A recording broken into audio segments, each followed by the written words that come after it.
Invoking the Emergencies Act has been necessary. Law enforcement agencies relied on it to set up secured areas in downtown Ottawa and at border crossings.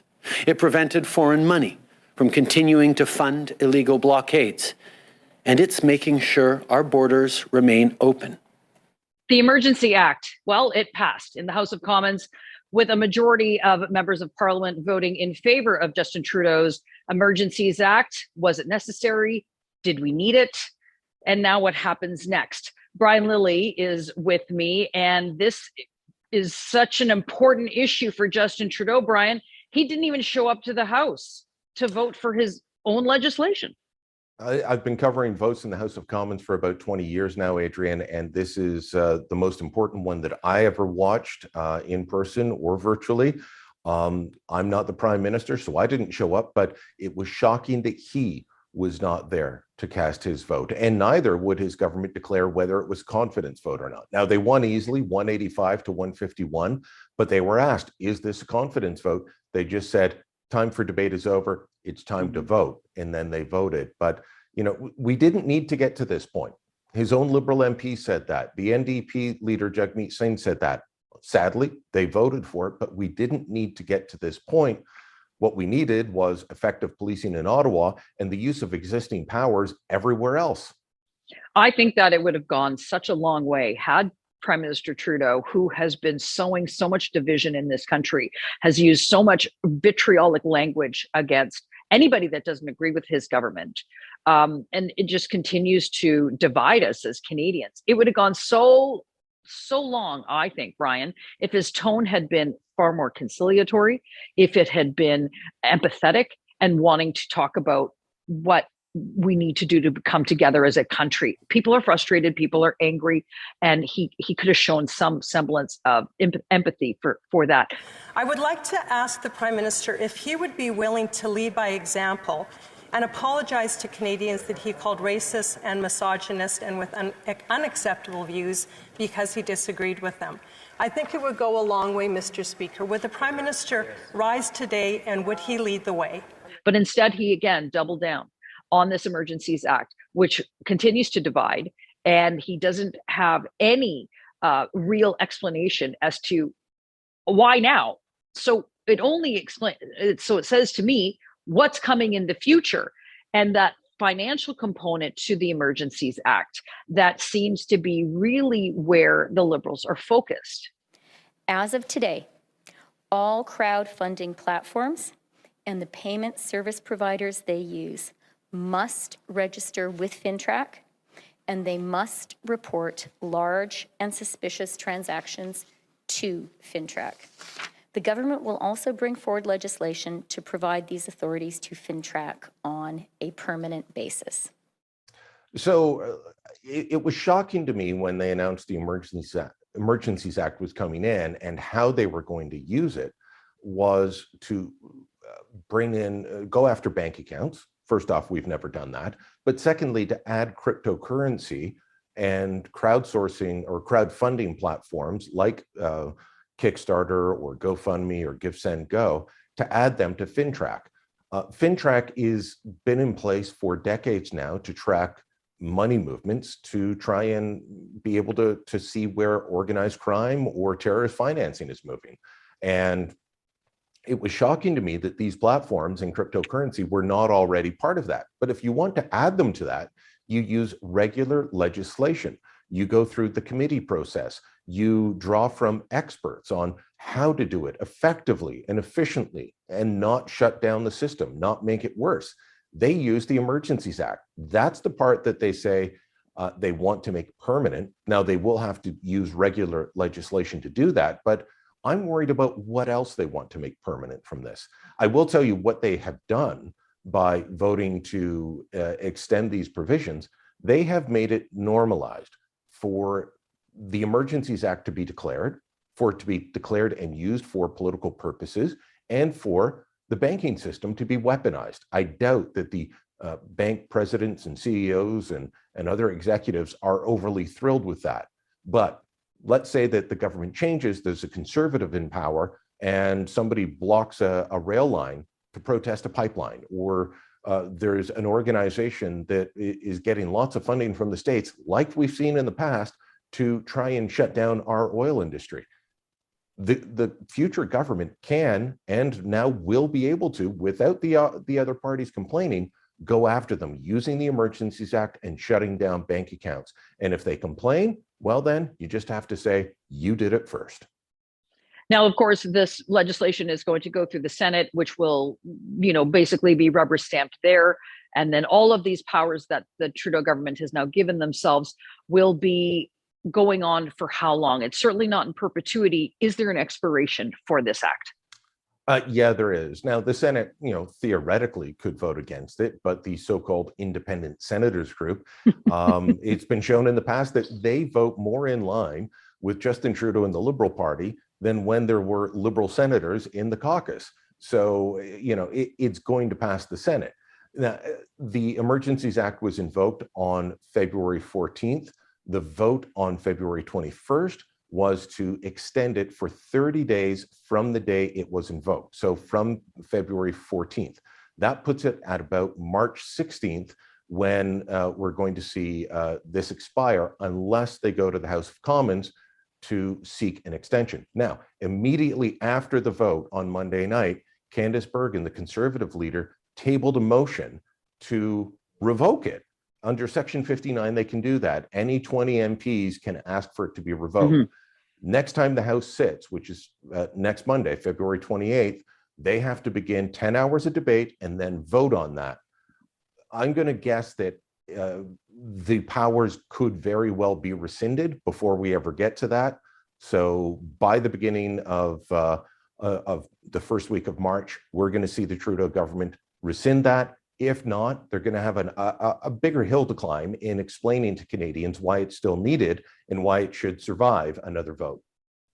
We had been hearing from a lot of Liberal MPs and a lot of NDP members of Parliament, people that don't necessarily always talk to the sun, Brian, but they certainly were in a chatty mood in the last couple of days because they were uncomfortable, especially many Liberals were uncomfortable with Justin Trudeau invoking this and going forward with this, because I have no doubt that their constituency offices were inundated by the average Canadian, but just saying, what are you guys doing? This is, I support your government, but this is even too much for me to manage in terms of what the powers you're giving yourself. But this notion of him playing silly bugger about whether or not this is a confidence motion, didn't he at one point say that if this motion is defeated, that we're going to be thrust into an election? So was he threatening his MPs with this notion that there's going to be an election? He never said directly that it was a confidence vote, but what he did say when asked in French, and then he repeated similar words in English, was that he didn't see how anyone voting against it would be voting anything other than a lack of confidence in the government. So he signaled that he was going to consider this a confidence vote. Now, is it technically a confidence vote? Not directly. A money bill is a confidence vote. So, a budget, a speech from the throne is a confidence vote automatically.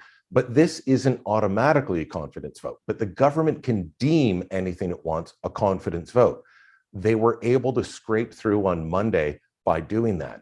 If there's another vote, in a week and a half, 2 weeks from now, and nothing has happened to make it apparent to Canadians that we still need the Emergencies Act, does he double down and say, yeah, we're going to have another confidence vote, I need this extended again, even though there'll be no protest, no bridge blockages? Will he be willing to do that? Maybe. Some people think that there are folks in the PMO that wanted an election because they feel they could get a majority out of this. That didn't work so well for them when they used the pandemic for their attempt at the majority. I'm not sure how this would play out. But he is playing games with this, and anyone that says otherwise is fooling themselves. 2 Liberal MPs said they only voted for this to avoid an election. That's why the NDP voted for it. They don't have the money for an election. They didn't have the money last night. They won't have it next week. But does Trudeau go to that second, confidence vote, or does he just say, what, we don't need this anymore, let's revoke it? Well, let's talk about the NDP for just a moment here. How does the NDP leader, Jagmeet Singh, who said he, quote, reluctantly will support the Emergencies Act, Will it take for Jagmeet Singh to actually match his rhetoric? I have no idea how the prime minister of this country can sit back and let this happen. The prime minister of a G7 nation can't solve this. The prime minister of one of the wealthiest countries in the world can't make sure people are safe in the nation's capital. At every turn, he says Justin Trudeau has failed. At every turn, he says the government has done a terrible job. At every turn, he says over and over again, that an NDP government will do all of these things. So we need to get rid of Justin Trudeau. Yet every step along the way, his party has voted with the Liberals to continue to prop them up. And I know there's a lot of politics involved, and that there's all that little dance happening too.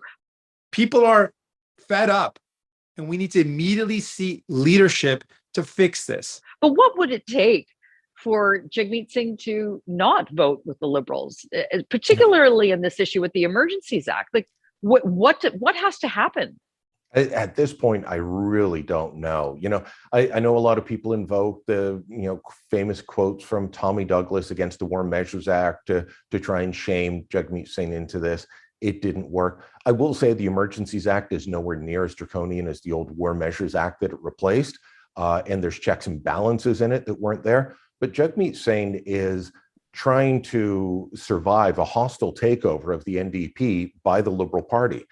For years, Conservatives and Liberals have fought over the middle ground to try and win power. Justin Trudeau years ago decided that the way to win power for Liberals going forward was to take over the NDP, to take their turf, not to argue with Conservatives for the center, but to try and take over the fringe that is the NDP. And he's still trying to do that. Jagmeet Singh is giving New Democrat voters fewer and fewer reasons to back him. Why would you back Jagmeet Singh and the NDP if all you're going to get are Liberal policies? He's not it's sort fighting of back against anything else. It's sort of a pox on all their houses, because the Conservatives did themselves no favors by cozying up to what was perceived as some over-the-top rhetoric, and they really were shoulder to shoulder with many of the protesters as public opinion was shifting against them. So they've done themselves no favors either, and so I think for any Canadian that is looking for leadership, they don't seem to be getting it anywhere from any political party.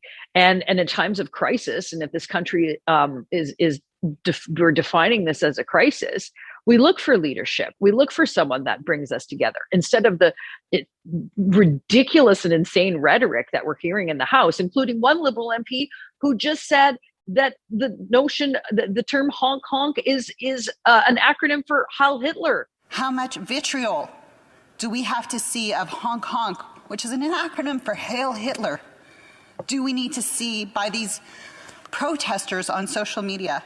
Brian, this is the level of discourse we're at.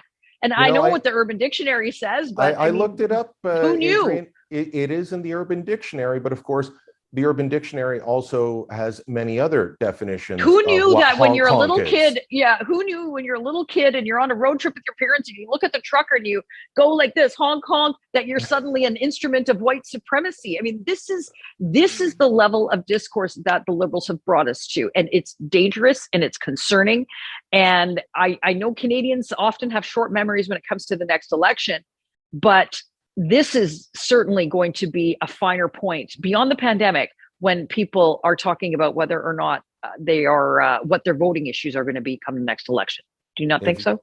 If you're looking for leadership in Canada at this moment, you're not going to find it from anyone in Ottawa. Not a single person, not in any party at this point is showing leadership. Well, let us know what you think. Did the Trudeau government go too far? Again, should they or should they not have implemented this Emergencies Act? Let us know in the comments below. And also, don't forget to subscribe to our YouTube channel.